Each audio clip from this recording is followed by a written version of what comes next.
Орусиянын Атлантик океанына жакын турган Европа аймактарына калың кар жаады. Кардын калыңдыгы 15 сантиметрге жетет. Синоптиктер бул Орусияда биринчи жолу мындай өлчөмдөгү кар түштү деп айтышты. Картада көк түс менен жаан-чачындуу циклон көрсөтүлгөн. Сиздер көрүп тургандай, анын көпчүлүгү Атлантикадан чыгып, Европага карай багыт алды. Ал эми бул циклон Борбор Азия өлкөлөрүнө жетеби же жокпу? 11 каналында мен Гүлүм Эркинбек кызы көзөмөлдөп айтып турам. Саламатсыздарбы? Эми эртеңки күнгө карата аба ырайына кайрылсак, эртең көпчүлүк өлкөлөрдө жаан-чачын күтүлбөйт. Мисалы, Кытайдагы кыргыздар жашаган Ак Суу шаарында антициклон жаан-чачынды өткөрбөй турат. Ошон үчүн шаарда асман ачылып, күн жылмайып турат.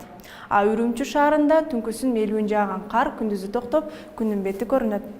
Атлантикадан чыккан циклондун көп бөлүгү Казакстандан орун алган болчу. Бирок ал циклон түндүк батышка карай багыт алып, таркап кетти.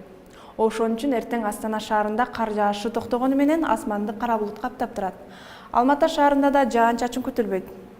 А Өзбекстанда болсо аба ырайы өзгөрүп турат, бирок температура орто ченемден жогору болот. Эртең Фергана өрөөнүндө күндүзү күн бүркөлүп, кечинде бир аз жаан жаайт. Бирок жаан көпкө созулбайт.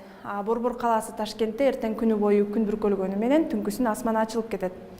Нукус өрөөнүндө да асман ачылып, 11 градус жылуулук сакталат.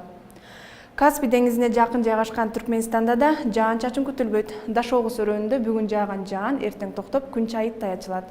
Борбор шаары Ашхабадда абанын температурасы плюс 16 градуска чейин жылып турат. Тажикстанда бүгүн күн ачылып, аба ырайы жылуу болгону менен эртең кескин өзгөрөт. Борбор шаары Душанбеде көпкө созулбаган жаан жаайт. Хорок өрөөнүндө абанын температурасы орто ченемден төмөн болуп, жаан кар менен кошо жаайт. Буга салыштырмалуу Баткен менен чектешкен Ходжент шаарында аба ырайы жылуу бойдон сакталат. Жаан-чачын да күтүлбөйт. Кыргызстанда эртең жаан-чачын күтүлбөйт, бирок аяз жүрүп муз тоңот. Батыштан соккон шамалдын ылдамдыгы секундасына 3-8 метрге чейин жетет. Алыска сапарга аттанган жүргүнчүлөргө унаасын кышкы дөңгөлөк чынжырлар менен жабдуу кеңештелет. Ошондой эле унаалардын ортосунда 500 метр аралыкты сактаганды унутпаңыздар. Көрүшкөнчө сак болуңуздар.